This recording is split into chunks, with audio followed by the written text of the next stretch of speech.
தற்போது நமது சமூகம் எந்த திசையில் போகிறது என்று புரியவில்லை. இதுவரை கணவன் மனைவி மீது கொடுமை செய்த கதைகளைத்தான் கேட்டிருந்தோம். ஆனால் இப்போது காலம் மாறிவிட்டது. மனைவிகளே கணவர்களை வெறுக்கத் தொடங்கியிருக்கிறார்கள்.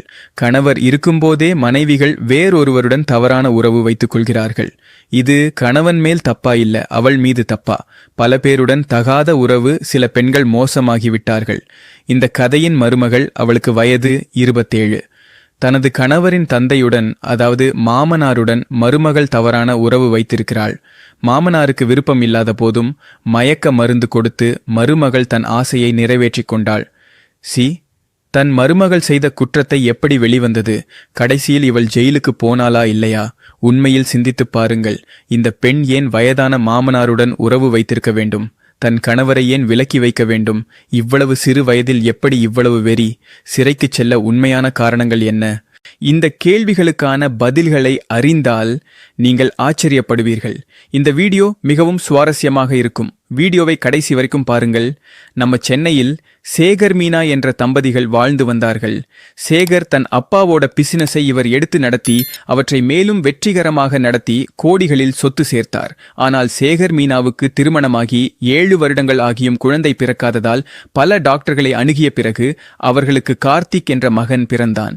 கார்த்திக் அவர்களின் ஒரே குழந்தையாக இருந்ததால் தம்பதிகள் அவனை சின்ன வயதிலிருந்தே அதிக பாசத்தோடு வளர்த்தார்கள். இப்படி இருந்தபோது கார்த்திக் கல்லூரி முதல் ஆண்டில் சேர்ந்தபோது அவன் அம்மா மீனாவுக்கு கேன்சர் வந்தது.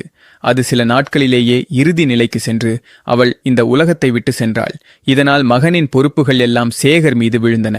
அவர் மீண்டும் திருமணம் செய்து கொள்ளாமல் மகன் படிப்பு முடியும் வரை காத்திருந்து பின்னர் தன் வியாபார பொறுப்புகளை அவனிடம் ஒப்படைத்தார். மகனுக்கு வயது 25 ஆனதும் அவனுக்கு திருமணம் செய்து வைக்க வேண்டும் என்று பெண் பார்த்து கொண்டிருந்தார்.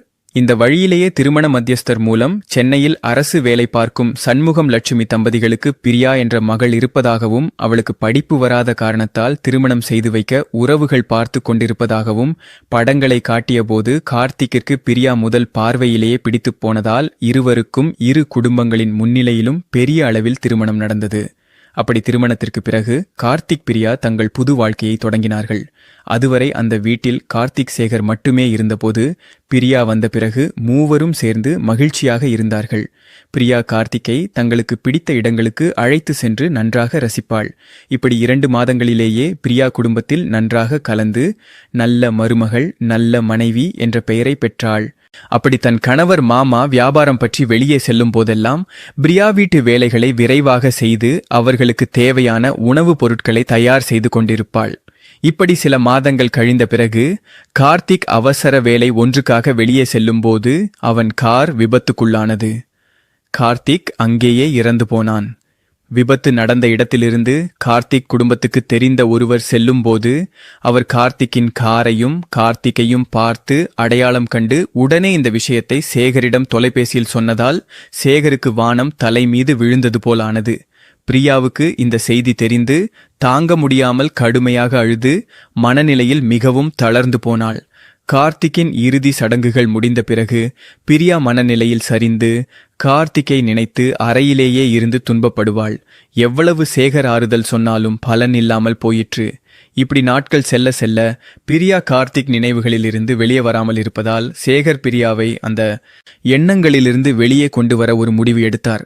அப்படி ஒரு நாள் சேகர் பிரியாவிடம் சென்று, அம்மா பிரியா, இப்படி எத்தனை நாட்கள் இருப்பாய்? நம் வியாபாரங்களைப் பார். அப்படியே அவனது கார்த்திக் நினைவுகளில் இருந்து வெளியே வருவாய் என்று சொன்னார்.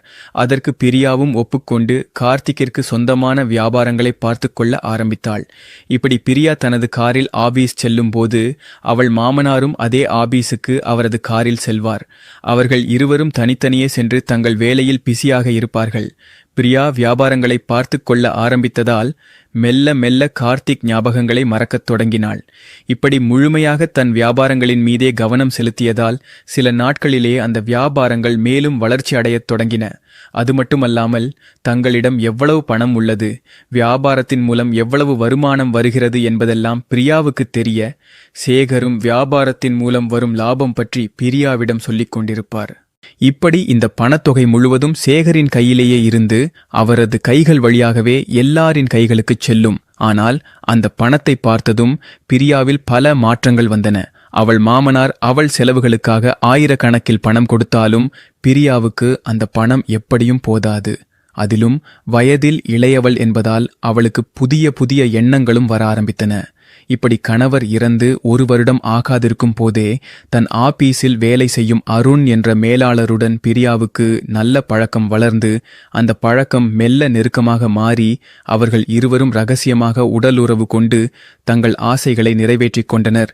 இப்படி வியாபார கூட்டம் என்று சொல்லி மேலாளருடன் சேர்ந்து விடுமுறைக்குச் சென்று நன்றாக ரசிப்பார்கள். இப்படி வியாபாரத்தின் மீது முழு புரிதல் வந்தது ஒரு புறம். மறுபுறம் மேலாளர் அருணும் தனக்கு ஆதரவு தந்ததால் பிரியா தன் மாமனார் பேரிலுள்ள வியாபாரங்களை தன் பேருக்கு மாற்றிக்கொள்ள வேண்டும்.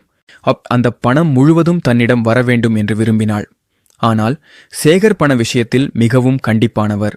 குறைந்தபட்சம் ஒரு வியாபாரத்தையோ அல்லது சொத்தையோ தன் மகன் பேரில் பதிவு செய்ததில்லை. ஏனென்றால் அவ்வளவு அவசரமாக பொறுப்பை ஒப்படைத்தால் இல்லாததும் கெட்டதும் நடக்கும். குறிப்பாக பணத்தை பார்த்து ஆசை வரும் என்று முன்னரே எண்ணி தன் மகன் கார்த்திக் பேரில் எந்த வியாபாரத்தையும் பதிவு செய்திருக்கவில்லை. ஆனால் இந்த நேரத்திலேயே கார்த்திக் இறந்து போனதால் சேகருக்கு வேறு வாரிசும் இல்லாததால் சொத்துக்கள் பணம் எல்லாமும் எப்போதாவது பிரியாவுக்கே சேரும்.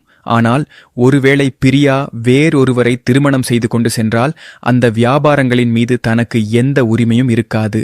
எனவே பிரியா மேலாளருடன் ஆழமான காதலில் இருந்தாலும் தன்னை திருமணம் செய்து கொள்ள அவள் பின்வாங்கிக் கொண்டிருந்தாள். இப்படி முதலில் தன் மாமனார் பேரிலுள்ள சொத்துக்கள் தன் பேருக்கு வரவேண்டும் என்று பிரியா ஒரு நீசமான எண்ணம் செய்தாள்.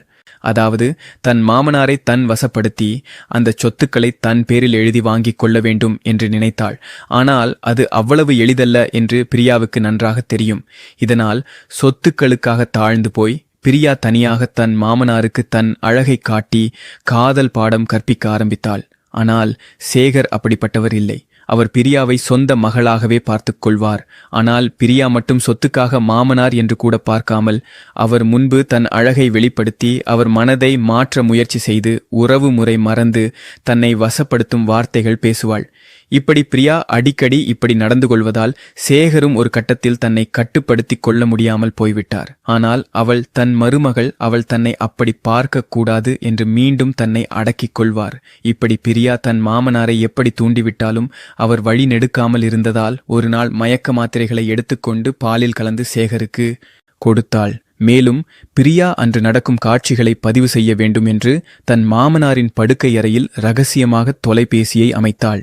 இப்படி இருந்தபோது அந்த பாலை குடித்த சேகர் அந்த மாத்திரைகளின் தாக்கத்தால் வீட்டில் தனியாக இருந்த பிரியாவின் மீது கெட்ட எண்ணங்கள் வர, அதற்கு இணையாக பிரியாவும் ஸ்கிண்டை உடை அணிந்து கொண்டு தன்னை அழகுகளால் தூண்டிவிட சேகர் ஒரு கட்டத்தில் தன்னை கட்டுப்படுத்தி கொள்ள முடியாமல் பிரியாவுடன் உடல் உறவு கொண்டார்.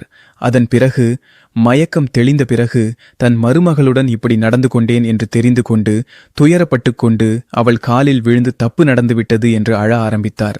ஆனால் பிரியா எந்தவித சங்கடமும் இல்லாமல் தன் மாமனாருடன் பேசிக்கொண்டு நடந்தது நடந்து போச்சு என்றாள்.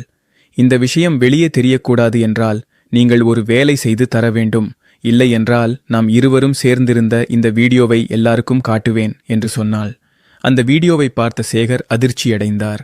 இதனால் தனக்கு வேறு வழியில்லாமல் என்ன செய்ய வேண்டும் சொல் என்று கேட்க, அதற்கு பிரியா, உங்கள் பேரில் உள்ள சொத்துக்கள் எல்லாம் என்னுடைய பேருக்கு மாற்ற வேண்டும், இல்லையென்றால் இந்த வீடியோவை வைரல் செய்கிறேன் என்று சொன்னதால் பயந்த சேகர் என்ன செய்வது என்று தெரியாத நிலையில் தன் பேரில் உள்ள சொத்துக்கள் அனைத்தையும் பிரியாவின் பேருக்கு மாற்றினார்.